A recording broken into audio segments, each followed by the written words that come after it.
So a client recently asked me, Rachel, what is the opposite of settling? Now, she was asking this question because she's been struggling for so many years to find a life partner. And she's beginning to wonder if she should just give up or if she should just go ahead and take the best next thing that comes along. So today we're going to talk a little bit about settling and what the opposite of settling is and how we can ensure that we always stay connected into what it is that we really deserve and need. Let's talk about it.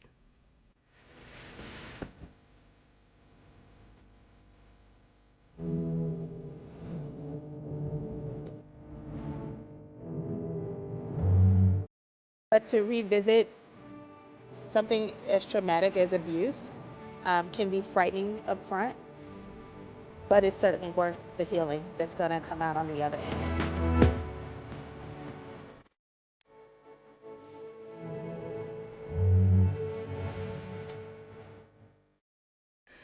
So, for me, when my client posed this question, first of all, I really understood the heart of it. The feeling of tired. Have any of y'all ever been just tired? Tired of a situation, tired of trying, tired of waiting for things to be different, waiting for that career opportunity to come along or that love of your life to come along. And along the way, you're trying different things. And sometimes you might just feel like, you know what? This is good enough. Let me just take it and run with it. So when my client was asking me, well, so what is the opposite of settling? How do I know when to, follow through with something, when to keep pursuing something, maybe when to give up on something? Like, okay, maybe this just isn't in the cards for me. One of the first things I often do when trying to understand concepts is I go straight to the dictionary and just look up the word. And when I looked up this word settling, what it really comes down to is being resigned. Like, this is how it is. There isn't anything better. There isn't anything that I can do about this. And so I literally just started with a search, like, what is the opposite of settling or settle? And in this list of antonyms, one phrase really jumped out to me. It was extend the duration of and sustain. Extend the duration of and sustain. So the opposite of settling is extending the duration of and sustaining. So perhaps the opposite of settling is to sustain and extend one's commitment to what one wants. Whether that be a healthy, thriving relationship and refusing to become resigned to accepting something less. Maybe it's a fulfilling, really purpose-driven career and refusing to resign to something less. Maybe it's about your health. Maybe it's about how you spend your money. I think this can be applied to so many areas of our lives. One of the things that I always talk with my clients about early on in the Beyond Surviving program is this idea of asking for support. And I think when we become resigned that things are just the way they are, one of the first things that often starts to happen is we just shut down. We start to kind of cut people out of our lives, not really letting people into our hopes and our dreams anymore, and certainly not looking for any assistance to help us to achieve these dreams of ours. And one of the things that I talk about in that segment of the program also is that when we are out there in the world asking for what we need, trying to get what we want, oftentimes we won't get it right away, or we might be asking a particular person to support us in a particular way, and they can't or they won't, or they offer an alternative. And this is where things get interesting. When people start to offer us alternatives to what we want or what we need, what I certainly did so much in my own life and what I see as a pattern in survivors of childhood sexual abuse is this kind of automatic, okay, fine, yeah, I'll take it, it's better than nothing attitude. And this causes us to settle.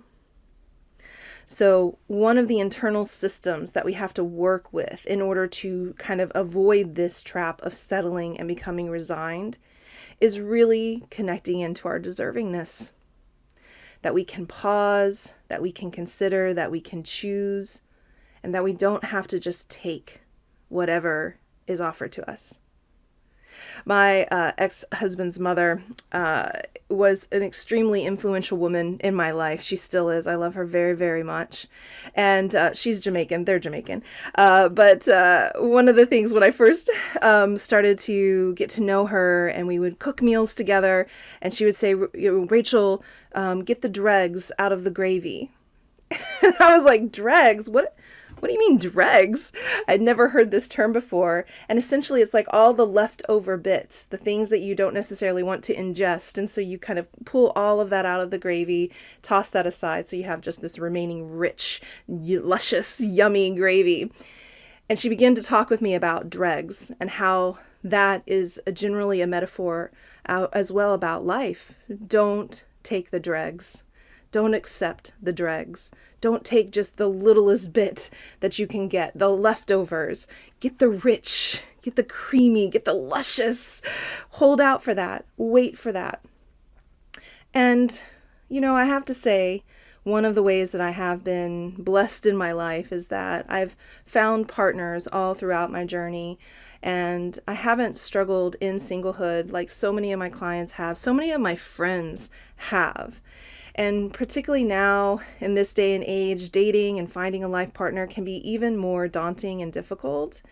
And it reminds me a little bit of one of my friends who was really all the way up into her 50s, still single. She'd even been so afraid that she was never going to meet a partner that she went ahead and had a baby on her own, which was amazing and fabulous. And she's so glad that she did that. And then in her 50s, she met her life partner. And there were so many days where she lost hope, where she didn't feel like it was ever going to happen.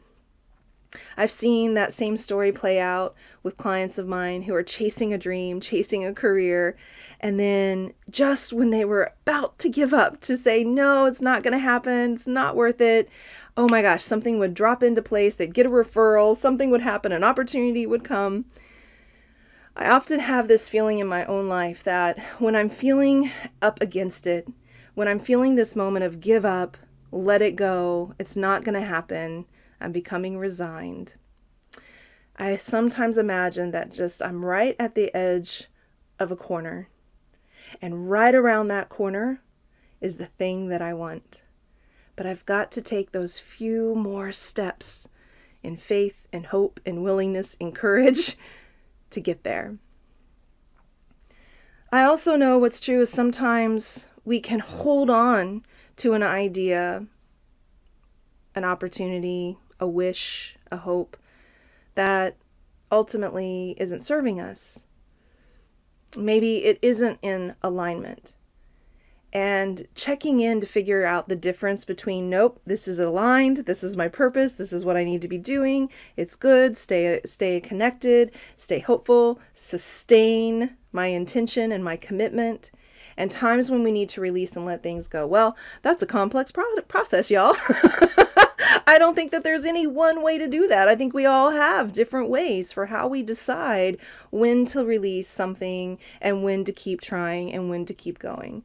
For me, one of the things that I will offer that is helpful is just listening to my instincts. Now, I had to build that up because my ability to listen to my intuition was quite damaged as a result of sexual trauma. But as I learned more about intuition and I read and I studied and I practiced, I really developed what they call, gut instinct. And so that can be really helpful. I think seeking outside counsel has also been a really important tool for me in determining whether to keep going with something or not, getting just some additional perspective.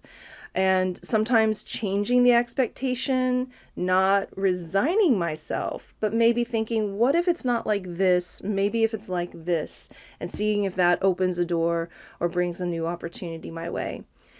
So all in all, today, I hope that you will consider, what is it that you are feeling resigned about? Is there anything that you're settling for that, you might need to shake that up? You might need to come back into commitment to really getting what you want. As always, if I can be any support to you in your journey, I'm here. Reach out. And until we meet again, take good care of it.